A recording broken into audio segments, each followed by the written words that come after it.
Otra gran noticia del momento: la encargada del régimen venezolano, Delcy Rodríguez, destituyó al testaferro colombiano de Nicolás Maduro, Alex Saab, como ministro de Industria en medio de las presiones de Estados Unidos tras la operación Resolución Absoluta del 3 de enero. En un cuestionado procedimiento durante la administración Biden, Saab fue excarcelado en 2023 por Washington como parte de un acuerdo que incluyó la liberación de 10 estadounidenses presos en Venezuela, y en octubre de 2024 Maduro lo designó ministro. Delcy Rodríguez, quien dijo en Telegram que Saab asumirá nuevas responsabilidades, anunció la fusión de los ministerios de Industrias y Producción Nacional y el de Comercio Nacional a cargo del militar Luis Antonio Villegas, quien seguirá al frente de la cartera unificada. Tomando en cuenta también que el próximo año... Antes de su liberación en 2023, Alex Saab recibió el indulto presidencial de Biden. El documento estableció unas condiciones bajo las que Saab pudo salir de la cárcel: permanecer fuera de las fronteras estadounidenses, no cometer ningún crimen adicional contra Estados Unidos o, en violación de sus leyes, cancelar cualquier proceso judicial contra el país y no recibir ningún beneficio económico sobre ningún libro o película sobre su situación. Si en cualquier momento el mencionado Alex Naim Saab Morán viola uno o más de los términos antes mencionados, según lo determine yo a mi entera discreción o un futuro presidente a su entera discreción, este indulto puede ser anulado en su totalidad.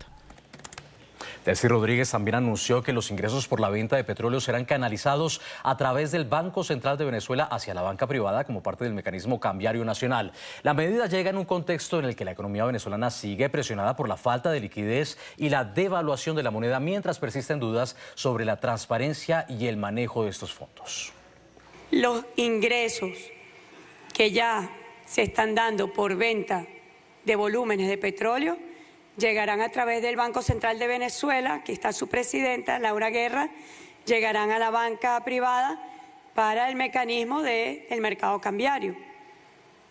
Eso es importante. A Venezuela entraría en una primera fase 500 millones de dólares provenientes del crudo vendidos por Estados Unidos en el mercado legal y abierto. Un dinero que, según se ha señalado, se enfocaría en la producción agroalimentaria, en la atención de salud del pueblo venezolano, pero que desde factores de la sociedad civil piden se haga con transparencia para dar garantías.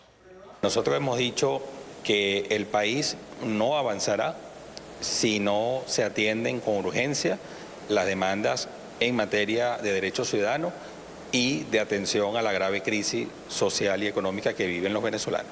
Desde sectores de la sociedad civil alertan que una transición en Venezuela tiene que atacar en el corto plazo elementos que den garantías de que las cosas están cambiando. Explican que hasta ahora los discursos políticos han mostrado concordancia entre Estados Unidos y las autoridades encargadas del país. Por ejemplo, el anuncio reciente de intercambios en materia petrolera y energética, lo que generaría un importante flujo de recursos que serían manejados tras autorización de Estados Unidos por el Banco Central de Venezuela.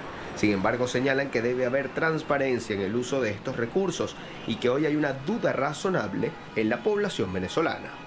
La duda de todos los venezolanos, porque, por ejemplo, no podemos olvidar que el descalabro productivo económico que ha pasado en el país y que llevó a muchísimas familias a la ruina y a muchísimos venezolanos a tener que emigrar, pasa por el mal manejo de los recursos, pasa por la corrupción, pasa por la desinversión, pasa por colocar gente, como pasó en el Parque Industrial de Guayana, y que de lo que puedo hablar con mucha propiedad, de colocar gente que no estaban preparados para los cargos.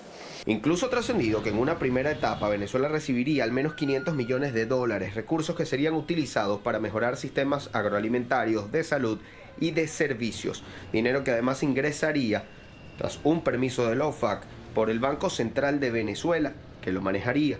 Economistas explican que el manejo correcto de estos recursos podría impactar positivamente en la estabilidad cambiaria e inflacionaria del país.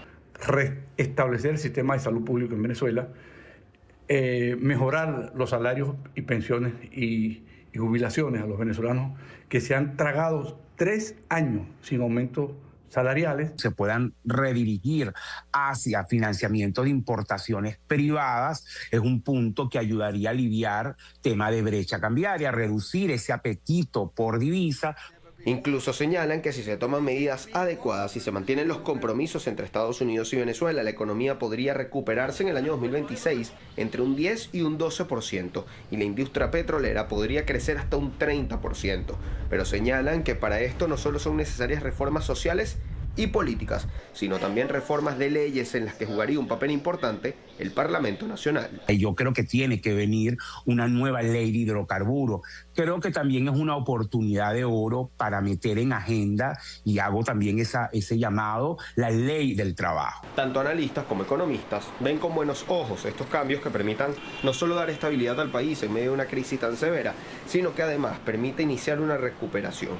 Pero advierten que esto debe ir acompañado de cambios en el comportamiento de las autoridades.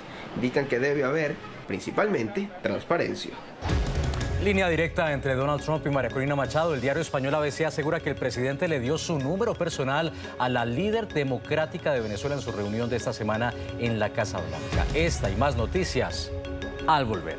Funcionarios de Estados Unidos tuvieron conversaciones con Diosdado Cabello, ministro del Interior del régimen, y por quien Washington ofrece $25 millones. Según la agencia de noticias Reuters, los encuentros iniciaron mucho antes del exitoso operativo que terminó con la captura y extracción de Nicolás Maduro y Cilia Flores. Sin embargo, la agencia no tiene claro si durante las conversaciones hubo advertencias a Cabello, considerado el número 2 del régimen, o si hace parte de los acuerdos de estabilización de Venezuela en curso. Con antecedentes de estar vinculado al Tren Grande. Desde Estados Unidos, María Corina Machado dijo que Delcy Rodríguez está solo cumpliendo órdenes y la señaló de ser la responsable de la represión en los centros de reclusión de Venezuela. Tras su reunión en la Casa Blanca esta semana, el presidente Donald Trump dijo que Machado fue muy amable y que volverá a hablar con ella. De su deseo de volver a Venezuela, de la necesidad de desmantelar el régimen, del momento complejo que vive su país y la convicción de tener una transición ordenada, habló María Corina Machado desde Washington, D.C.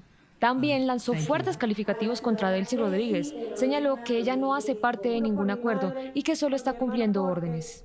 Solamente les recuerdo que no solamente es ideológicamente comunista y muy fanatizada. Sobre la reunión con Donald Trump, dijo haber sentido un profundo respeto de él por el pueblo venezolano y que pudieron conversar de forma honesta. Por su parte, el mandatario se refirió a la entrega de la Medalla del Nobel de Paz. Y me pareció un gesto muy amable y, por cierto, creo que es una mujer muy buena. Además, Trump dejó la puerta abierta a volver a hablar con la Premio Nobel. Línea directa entre Donald Trump y María Corina Machado. El diario español ABC asegura que el presidente le dio su número personal a la líder democrática de Venezuela en su reunión de esta semana en la Casa Blanca. María Corina Machado y el mandatario estadounidense hablaban de la necesidad de mantenerse en contacto directo en una fase que ambos asumían como abierta e incierta. Fue entonces cuando Susie Wiles, jefe de gabinete, se ofreció a facilitar su número de teléfono para canalizar futuras comunicaciones. Trump la interrumpió y dijo que no hacía falta. El presidente, según destaca el diario ABC, sacó su propio teléfono, le entregó el número a Machado y fue explícito. Se comunicarían directamente y seguirían hablando a partir de ese momento.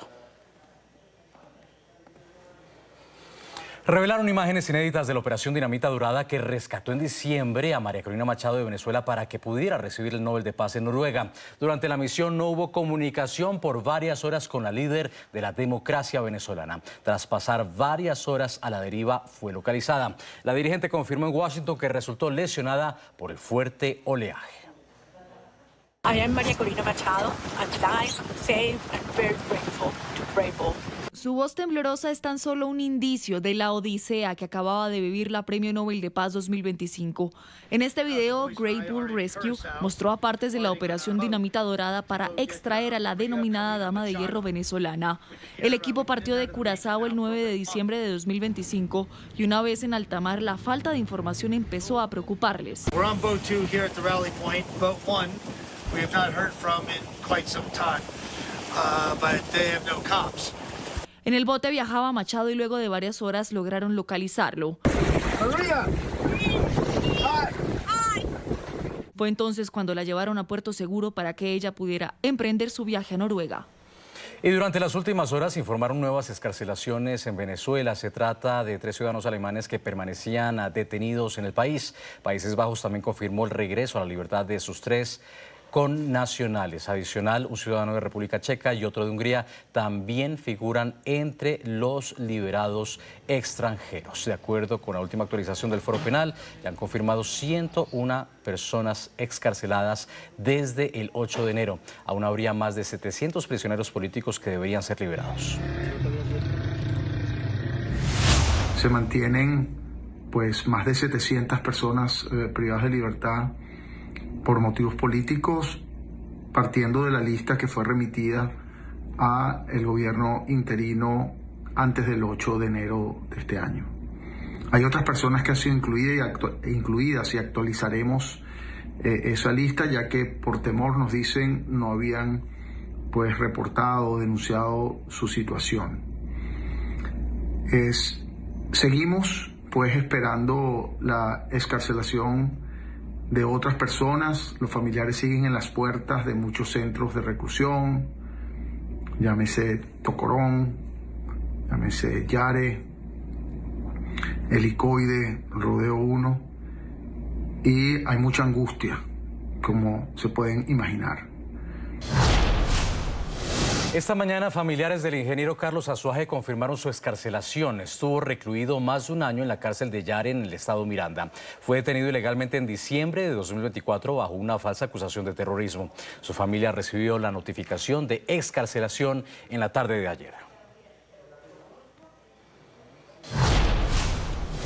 Y nuevamente afuera de las diferentes cárceles venezolanas, la noche fue de vigilia para familiares y amigos de presos políticos y defensores de los derechos humanos. Con la incertidumbre de no saber cuándo sus seres queridos serán excarcelados, piden al régimen cumplir su palabra y agilizar los procesos luego de más de 10 días de haber anunciado supuestas liberaciones masivas.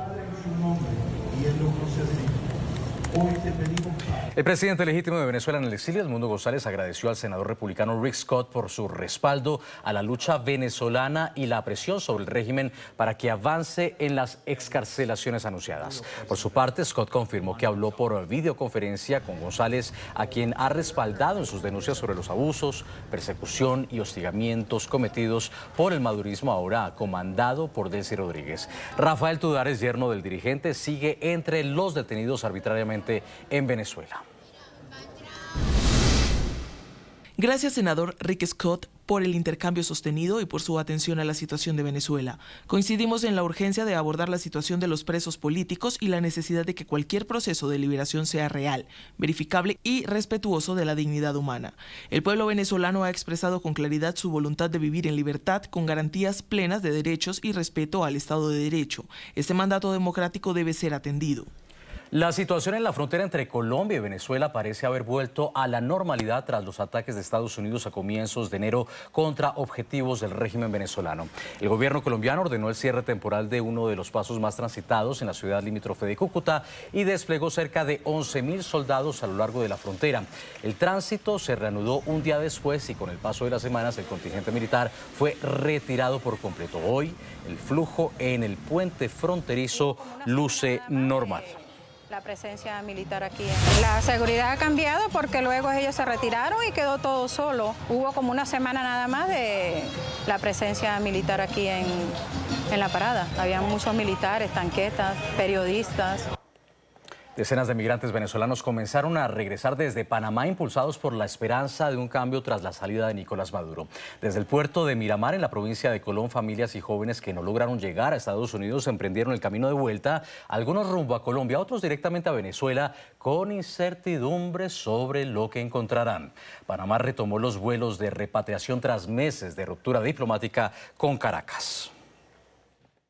Se ha sufrido tanto en el país por toda la situación, que al saber que va a empezar algo distinto, que ya se logró, que bueno, sea cual sea, sea bueno, sea malo, yo no voy a hablar nada del gobierno de Estados Unidos porque no me compete, pero ya con que hayan hecho lo que hayan hecho, empieza algo. Ya mira, me río.